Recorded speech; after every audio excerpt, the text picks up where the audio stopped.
Hello, friends, and welcome to a new episode of Readings That Heal with me, Marissa of Marissa Moments, where I'm sharing divine words for the day, real life stories, and channeled messages that aim to trigger a spark of your divinity, awaken your spirit, and connect you back to your true self. Now, be warned, this is about divine accountability and self-reflection. So if you're here, it's because you're ready to work and heal. Now, let's get into it. Okay, so the word for right now, for the week, for the month, for the day, however it resonates with you, it's your truth, walk in it, is okay. Okay, 2 letters, okay, literally okay. So here's what I receive, right? A lot of people have been using rejection as a weapon, right? They've been using it to intentionally try to hurt you, to intentionally try to trigger you. However, what I'm receiving is that in the face of that weaponized rejection, what we are being directed to do is say something very simple. Okay. Okay. Now, it might seem very basic, right? And very superficial or surface or however you want to receive it, right? That's your wound, walk in it. But what I'm receiving, the reason why I'm receiving to share that with you is because we are no longer giving power to people who are actually powerless. Right now, let's break that down for a minute, because what I'm receiving to share with you right now is the reason why people try to weaponize, whether it be rejection or even poverty or whatever it is that they try to weaponize against you. It's because they are actually feeling very powerless. And of course, you've probably heard the saying, misery loves company, right? So they try to project that powerlessness onto you and make you feel just as bad as they do in that moment. Regardless of what got them to that place in space, that is why they are trying to weaponize their hurt and throw it against you and see how it sticks, right? And they're waiting on bated breath, and they're trying to pause to hear your words. They're trying to pause and see that emotional response that they're trying to get out of you. But here's what I received from God, from Spirit, from Gaia, from ancestors, angels, and saints to share with you is okay. Okay.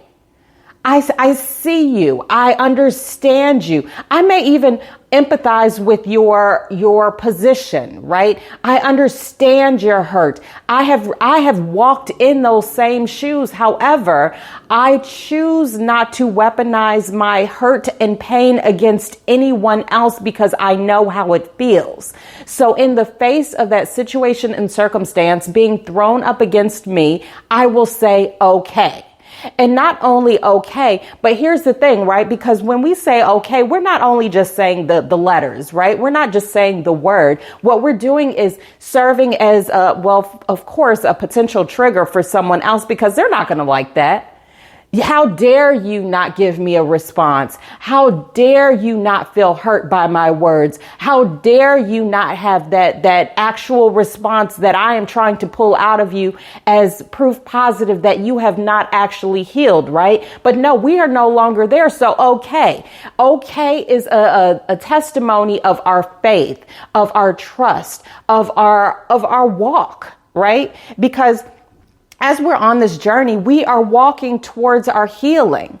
And as we go along the way, we're picking up more healing and more healing. Now, will we ever get to that precipice or that climax of healing? No. Potentially no, right? We can only continue to gather. As we live, we will learn, and we will continue to grow, continue to heal. It is an ongoing process. However, as we continue to walk on this path, on this journey, however you want to phrase it, we will learn things along the way. That is wisdom of the ages, right? And as we heal former wounds, we also open ourselves up to the wisdom of the ancients, of our ancestors. We allow space within our heart and within our minds to receive the things that we have formerly blocked ourselves off of. Now, what I want you to understand, and I need you to hear me on this, is because we can only exist as far as our wounds allow us to exist, right? So when those people who are trying to weaponize their own traumas against you, their own hurts against you, trying to get that emotional, physical, mental response out of you, they are essentially saying, I am hurt and I can only walk with you as far as my hurts allow. Right? And that is why we say the word of this podcast, which is okay. Okay. And with the understanding that no, it is not our mission or our duty to heal other people, especially when they are trying to weaponize their own wounds against us. Can we wish them healing? Yes. Can we send them love? Yes. Love, light, all of those things. But at the same time, we also have to recognize when enough is enough. Right? We can no longer allow others who choose to live within their wounds and try to project them onto others to dictate how far we can go within our own personal walk and journey. Everyone's healing is very personal. It is not up to us to be the end all, be all, or the savior of everyone around us. When we continue to live with that mindset, right? And I understand it, right? Because you have a good heart and we all have good hearts, as far as our wounds will allow. But at the end of the day, the more we try to convince others that they are worthy of healing, or even the fact that they are still wounded, the longer we take ourselves to continue to journey on into our own personal healing. And then we will exist within our own former traumas and toxicity and all of these different types of things, right? Because now we are allowing others to dictate how far we can go. And that's not putting onus on them. That's putting onus on self, because people can only take away your power or allow you to halt your journey if you allow them to.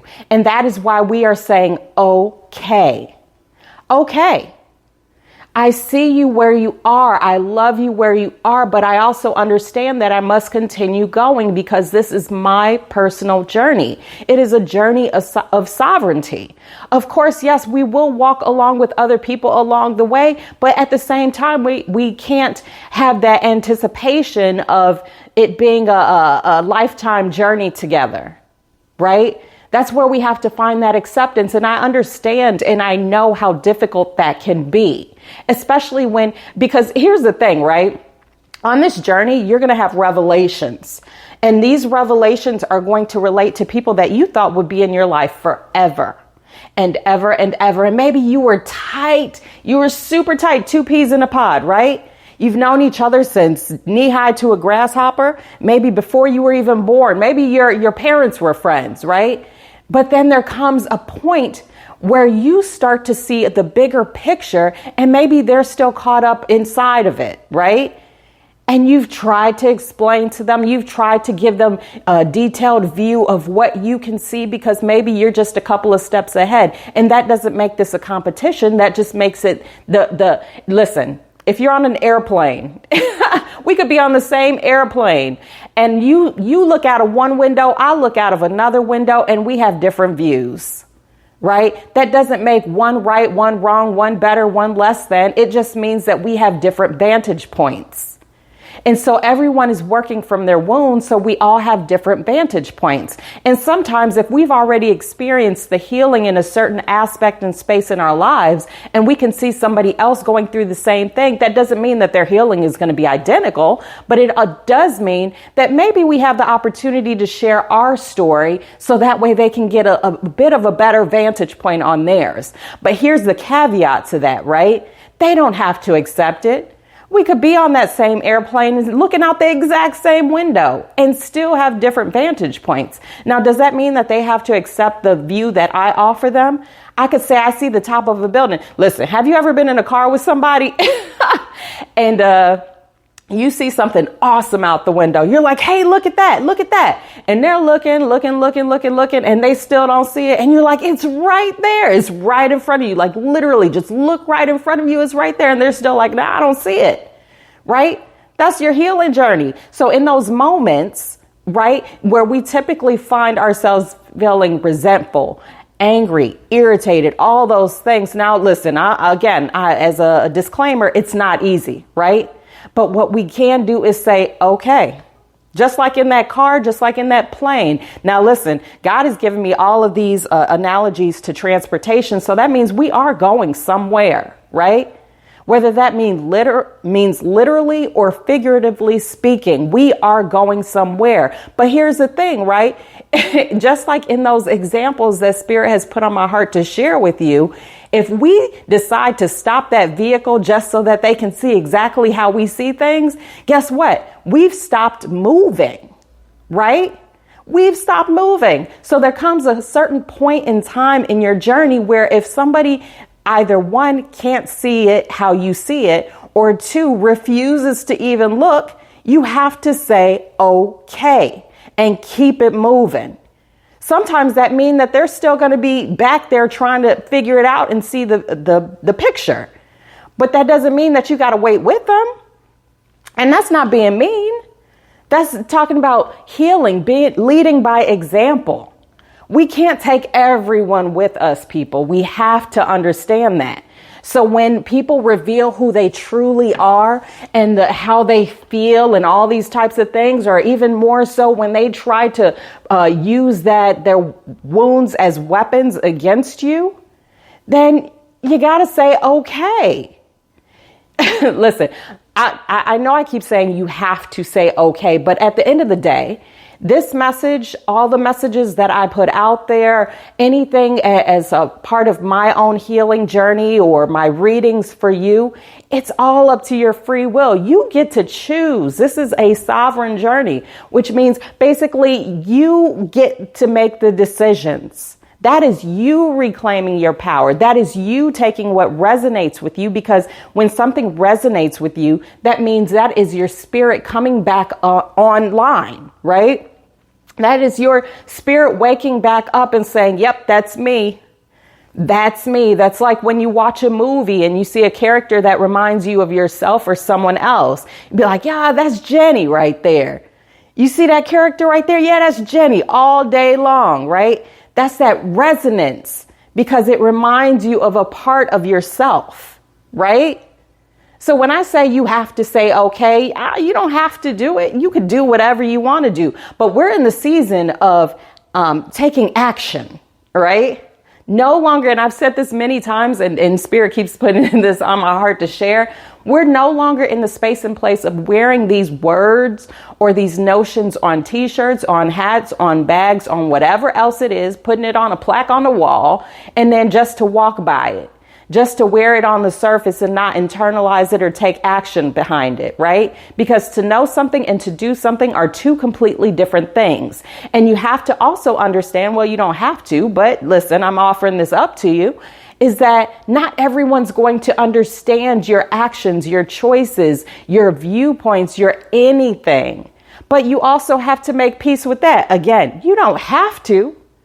But listen, free will. I'm offering up what I receive so that way you can take action as you feel called to do so, right? So what is the bottom line to this bottom line, you may ask? And I had to pause because I got interrupted.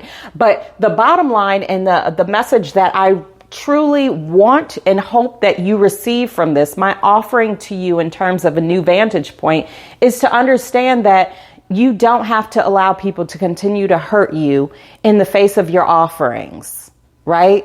You can offer someone a brand new house and all they can see is the fact that they still have to clean it. And then you walk away with your feelings hurt. You don't have to continue to allow yourself to be hurt by those who refuse to see the blessings. Walk in faith. Understand that if somebody tries to weaponize a certain type of rejection, I can't go there, right? Listen, here's an example for you. You invite somebody someplace and they say yes. And then all of a sudden, because they feel some type of way, they turn that yes into a no because they actually want to hurt you. It's a passive aggressive approach, right? What do you say? Maybe before you would say, well, why can't you? Well, let's figure it out. Let me see. Okay, well, how about if I pay? How about if I do this? How about if I do that? Right? And now you're putting yourself in a lurch because they wanted to weaponize that rejection against you. We're not doing that. So what we're doing now, I mean, you can, free will, is saying, okay, Okay, because if they say no, then that's also God working through them. Because God isn't only working through you. God isn't only working through me to get things done or move us in a certain way. You know, this is chess, not checkers, right? God also will use your proverbial enemy, right? God will use somebody else's rejection as a means to get you in the proper position. But if you're not in a place and space to actually accept it and to say that, okay, then you're going to continue to force yourself down a path that you are not meant to be on. You're going to continue to allow people in your life that are not supposed to be there. So instead, okay, because you want to know what's likely to happen, and it may or may not, is that maybe you go on ahead with your plans and then you meet somebody else there. And now this is the person who's supposed to be on this new leg of the journey with you. But if you don't take no for an answer, then you might still be with the person who is tethering you back to your past and not allowing yourself the freedom to walk into this new leg of your journey. So now you're on a detour and praying to God and asking God, how come it's not my turn? How come I can't get there? How come everybody else around me keeps moving ahead, but I still feel like I'm stuck? Why am I seeing everybody else around me being successful, but I can't win for losing, right? Why does everything I do turn out negative? But God is saying, son, daughter, listen, being, it's because I've been trying to reposition you, but you're refusing to do so because of stubbornness, because of fear, because of whatever it is. But what I'm telling you today is that you just have to get in the space of okay. Okay. Well, I call it kind of like that surfer dude mentality, right? Like, yeah, man, cool. Right. I have one of my daughters. I say that she reminds me of a surfer girl. Right? Because she's just so like, okay, cool, whatever. Now, I got to admit, it would drive me crazy sometimes. It still does drive me crazy sometimes because I'm like, why don't you care? And she's just like, okay. And I get this passion worked up in me and I'm like, care. And she's just like, okay, you know. But that's a lesson in and of itself, because sometimes the things that drive us crazy is an example of the things that maybe we need to adopt a little bit more into our lives. But you know what? I'm going off on tangents. I'm giving you all kinds of knowledge nuggets. I'm giving you all kinds of downloads. So I want you to stay focused. Remember, right now, right here, right now, using your free will, deciding if this message is in fact for you, because it is, then take action by saying, okay. Stop trying to sink your hooks into places and spaces that are no longer for you. Stop allowing people to weaponize their rejections against you. Stop allowing yourselves to be put into a victim mindset or a victim seat because you refuse to accept. Because you refuse to have that mustard seed of faith. But you know what? It's about 18 minutes. So I'm going to leave you with this. Just remember, if nothing else, just try it out. Try out the okay. See how it goes. See how it feels. It may be uncomfortable at first, but I promise you this. It will become more comfortable once you start to see the shift that it occurs in your life. Stop hanging on to the things, people, places, and things that are begging and screaming to be released. And that's it. And as always, when this message resonates, that means it is for you. Or if it resonates for someone that you know, that means it's for them. Now, here's the thing. Use your discernment when it comes to sharing. Not everyone is ready, willing, and able to walk their own personal healing path, right? So use that discernment. But at the end of the day, there's new messages all the time. There's a huge catalog of divine channeled messages for you. So be sure to check out the archives. Find me all over social media and return here to listen to each new podcast as it's released. There's a new podcast every single Monday, 5:55 a.m. Central Standard Time, United States. And it's going to have a new word of the week because we're talking about action, not just words, right? So, and then find me all over social media. But remember, when you look me up, just remember it is Marissa Moments. And that's Marissa with one S, not two, because as I always like to say, there's only one me.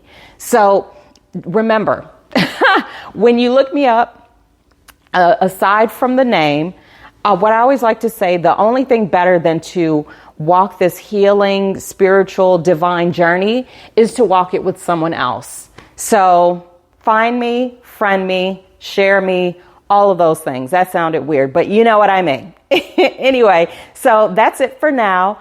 Until next time, I wish you the best day ever. And I thank you for listening, watching, walking with me, all of those things. Until next time, peace and happy healing.